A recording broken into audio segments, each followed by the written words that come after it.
Thank you. हमारे पास खुद का चैनल है। आज के दैनिक जागरण प्रतिभा सम्मान समारोह में यहाँ पर उपस्थित मंच पर आसीन सभी सम्मानित व्यक्तियों, सभा में उपस्थित सभी गणमान्य व्यक्तियों और प्यारे बच्चों को सबसे पहले मैं धन्यवाद देता हूँ कि आपने मुझे एक अवसर दिया कि मैं भी इस कार्यक्रम में इसका हिस्सा बनकर आप सबसे इंटरेक्ट कर सकूँ।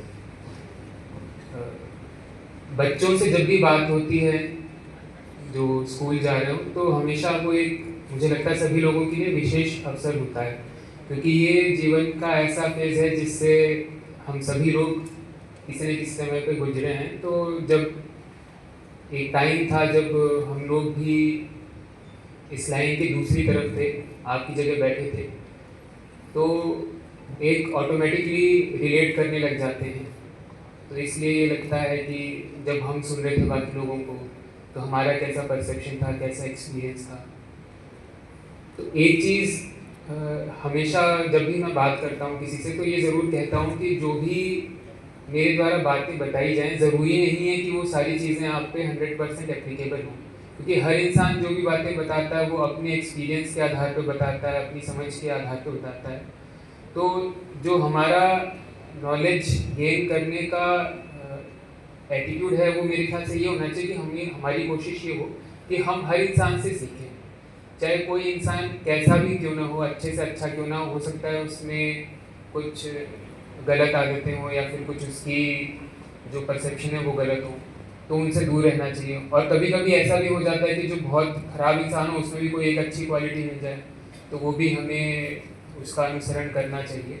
तो ये सब बातें कहने का मेरा उद्देश्य ये था कि किस प्रकार से हम सब ओपन माइंड के साथ में अपनी दुनिया से, अपने आसपास के लोगों से इंटरेक्ट करें और अच्छी चीज़ें उनसे सीखें। मुझसे पहले कुछ बच्चों ने अपने सांस्कृतिक प्रतिभाओं को प्रदर्शित किया यहाँ पर, और जैसा कि अभी आपके सामने बताया गया, बहुत सारे ऐसे बच्चों को भी आज सम्मानित किया जाएगा जिन्होंने अलग अलग फील्ड्स में बहुत अच्छा परफॉर्म किया, चाहे वो एकेडमिक्स हो, कल्चर हो, स्पोर्ट्स में भी शायद हो।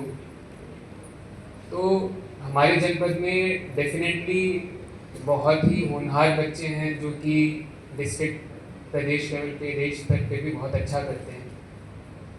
लेकिन ये भी एक चीज़ समझना ज़रूरी है कि चाहे कोई भी चैलेंज हो उसको ओवरकम करना एक वन टाइम प्रोसेस नहीं होता, ये कंटिन्यूस प्रोसेस होता है। ऐसे बहुत से एग्जाम्पल मैंने खुद ने देखे अपने आसपास के, जो मेरे क्लासमेट्स हो गए या कॉलेज के समय के बैचमेट्स हो गए या बाद में, जो कि जिन्होंने पहले बहुत अच्छा परफॉर्म किया लेकिन उसके बाद भी सस्टेन नहीं कर पाए, या फिर ऐसे भी बहुत होंगे जिनका पहले परफॉर्मेंस उतना अच्छा नहीं था लेकिन बाद में उन्होंने बहुत अच्छा किया कि कई लोगों को आश्चर्य भी हुआ। तो ये एक कंटिन्यूस प्रोसेस होता है। तो जब हम अपने उसमें पूरी चीज़ को किस तरीके से हमें स्किल्स को और नॉलेज को गेन करना है, इस चीज़ को जब हम इंटरनलाइज कर लें, आत्मसात कर लें, और जो इसके लिए और स्किल ज़रूरी होती हैं, चाहे वो मेहनत हो, चाहे वो अनुशासन हो, उन सबको भी समझ लें, तब हम इस चीज़ को over a long period of time sustain कर सकते हैं। आज की तारीख में अगर हम ओवरऑल एक नॉलेज के, एजुकेशन के बारे में बात करें तो एजुकेशन का स्वरूप बहुत ज़्यादा चेंज हो गया है। 50 साल पहले जो बच्चे पढ़ते थे स्कूल में, उनके लिए नॉलेज का केवल दो ही सोर्स थे, टीचर्स और बुक्स, क्योंकि इंटरनेट भी नहीं था। तो जो बुक में लिखा हुआ है बस वही पढ़ना है, उसी में से पूछा जाएगा, और जो फैक्ट्स हैं और फिगर्स हैं वो तो उसके बाहर के पढ़ने वाले समझ जान भी नहीं पाते थे, उसकी बेसिस पे कुछ आगे नॉलेज जो उनका था वो पूल था, बहुत ही लिमिटेड सा रह पाता था।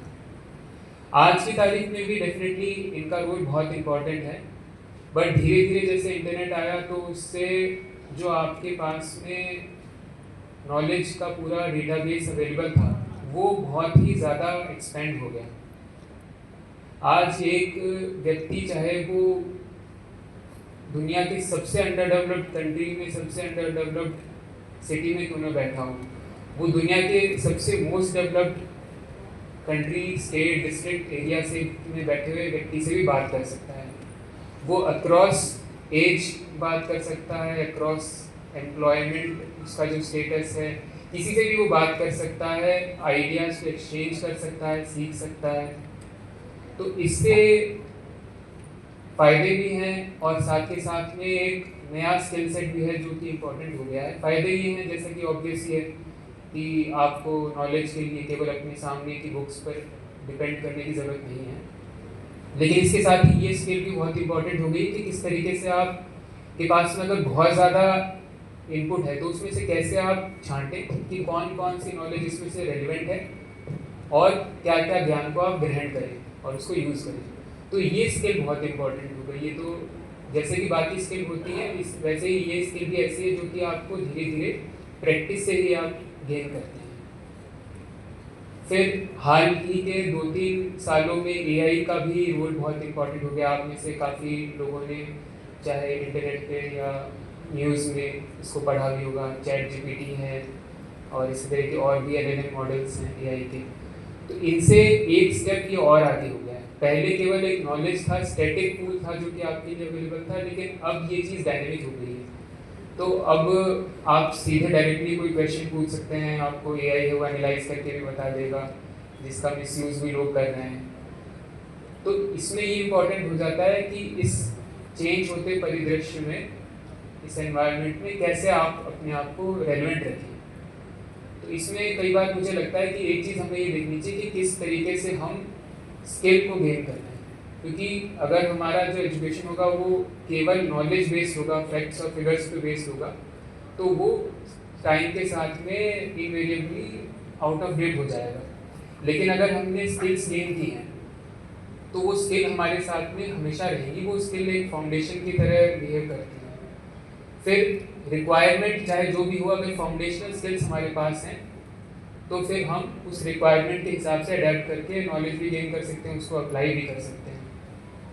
स्किल कई तरह की हो सकती हैं। जैसे एकेडमिक्स की अगर हम बात करें तो आपके पास में मान लीजिए बहुत सारी लैंग्वेज कॉम्प्रिहेंशन एक स्किल होती है कि आपको मान लीजिए आपके सामने कोई पैराग्राफ है या कोई ऐसे है, तो आप उसको पढ़ के कैसे उसको एनालाइज कर सकते हैं कि अगर वो कोई पॉइंट आपको बताया जा रहा है, तो फॉर एग्जांपल मान लीजिए कोई एक प्रॉब्लम बताई जा रही है, तो वो प्रॉब्लम क्यों आई, उसके क्या क्या कंपोनेंट्स हैं, क्या उसके सोल्यूशन हो सकते हैं। ये जो क्रिटिकल थिंकिंग होती है ये अपने आप में एक स्किल है। इसी तरीके से सॉफ्ट स्किल्स भी बहुत इंपॉर्टेंट हैं, चाहे वो इमोशनल इंटेलिजेंस हो, कम्युनिकेशन हो। कम्युनिकेशन का मतलब केवल ये नहीं होता कि हम एक पर्टिकुलर लैंग्वेज में बात कर पा रहे हैं या नहीं कर पा रहे हैं, चाहे वो हिंदी हो, इंग्लिश हो, कोई थर्ड लैंग्वेज हो। लैंग्वेज केवल एक मीडियम है और वो डेफिनेटली बहुत इंपॉर्टेंट है, क्योंकि अल्टीमेटली लैंग्वेज का यूज़ करके ही हम अपने आइडियाज़ को एक्सचेंज करते हैं। बट वो आगे की लेयर है और बेसिक लेयर ये है कि जो भी चीज़ है जितने अच्छे से हम उसको समझ पा रहे हैं, पहले तो वो इम्पोर्टेंट है कि हम खुद समझ पाएँ और फिर हम दूसरे को भी समझा पाएँ। तो ये अगर चीज़ हो और प्लस लैंग्वेज हो, तब जाके कम्युनिकेशन हम अच्छे से कर पाते हैं। इसी प्रकार से सोशल स्किल्स भी बहुत इंपॉर्टेंट होती हैं कि कैसे हम एक टीम का पार्ट बनते हुए टीम में कैसे वर्क कर सकते हैं, क्योंकि ज़्यादातर जो भी काम होते हैं उसमें अकेला इंसान नहीं कर पाता, वो एक टीम का पार्ट होता है। चाहे आप टीम को लीड कर रहे हो या फिर अभी फॉर द टाइम बिंग आप सिर्फ उसके मेंबर हो, आपकी क्या भूमिका है, क्या आपका रोल है, क्या आपकी रिस्पॉन्सिबिलिटी है, क्या हम उसको समझ रहे हैं या नहीं समझ रहे हैं, अपना कॉन्ट्रीब्यूशन दे रहे हैं या नहीं दे रहे हैं। तो ये सब ही चीज़ें इंपॉर्टेंट होती हैं। इसी प्रकार से स्पोर्ट्स की हम अगर बात करें, कल्चरल एक्टिविटीज़ की बात करें, तो ये भी बहुत महत्वपूर्ण होती है, केवल उन लोगों के लिए नहीं जो इन चीज़ों को एक प्रोफेशनल लेवल पे परस्यू कर रहे हैं, बल्कि अगर आप हॉबी लेवल पे परस्यू कर रहे हैं तो भी मुझे लगता है ये बहुत इंपॉर्टेंट होता है, बहुत अच्छा होता है, ओवरऑल मेंटल हेल्थ के लिए भी अच्छा होता है। और ये कोई ऐसी एज नहीं होती जिस पे हम सोचें कि अब तो हम सीख ही नहीं सकते, चाहे वो म्यूज़िकल इंस्ट्रूमेंट हो, चाहे वो सिंगिंग हो, चाहे वो डांस हो, चाहे वो कोई स्पोर्ट्स हो, चाहे कोई भी एज के क्यों ना हो, हमेशा हम उसको सीख सकते हैं। अगर प्रोफेशनल लेवल पे भी नहीं तो कम से कम हॉबी की तरह तो कर ही सकते हैं। जैसे हमने देखा कि मुझसे पहले कुछ लोगों ने अपनी कल्चरल टैलेंट को शोकेस भी किया। मुझे लगता है ऐसे बहुत से लोग आप में से भी होंगे जो कि अगर उतने ही मेहनत से और उतना ही इंटरेस्ट से करें तो वो उतना ही अच्छा परफॉर्म कर सकते हैं, शायद और अच्छा भी कर सके काफ़ी सारे लोग। लेकिन अंदर से एक हमारा हेजिटेशन होता है, उससे कई रीज़न हो सकते हैं, जैसे कि लोगों ने कहा कि लोग क्या सोचेंगे, ये थोड़ा फेयर होता है स्टेज पे परफॉर्म करने का। तो इजी वे आउट ये होता है कि हम छोड़ ही दें कि ये तो इम्पोर्टेंट ही नहीं है, ये तो हमें तो मतलब ही नहीं है। तो इसलिए उस चीज़ में, उस ट्रैक में हमें नहीं फंसना चाहिए। ज़्यादा ज़रूरी ये है कि आप क्या चाहते हैं, और अगर कोई चीज़ आपको अच्छी लगती है तो आप डेफिनेटली उस चीज़ को परस्यू करने से हेजिटेट न करें। बस ये कि हमें हर चीज़ में एक बैलेंस बनाए रखना चाहिए और क्लियर थॉट होने चाहिए। जब तक इन चीज़ों का हम ध्यान रखते हैं, मुझे लगता है कि डेफिनेटली हम सही दिशा में जाएंगे। बस इन्हीं शब्दों के लिए कुछ चीज़ें थी जो मैं आपके साथ शेयर करना चाह रहा था। बाकी मुझे विनोद जी ने बताया कि शायद आप में से भी कुछ लोग कुछ सवाल पूछना चाहेंगे। Thank you so much dean sir, हम सभी का मार्गदर्शन करने के लिए, हम सभी का मॉडरेशन करने के लिए। मैं निवेदन करूंगा डीएन सर, कुछ सवाल भी हैं बच्चों से, और एक माइक हम डीएन सर से पहुंचा दें। डीएन सर अपने स्थान से ही हम सबके सवालों का जवाब कर देंगे। मैं बहुत बहुत आभार व्यक्त करता हूँ डीएन सर, आपने बहुत सिंपल भाषा में, सरल भाषा में बिल्कुल रियलिटी बताई और सही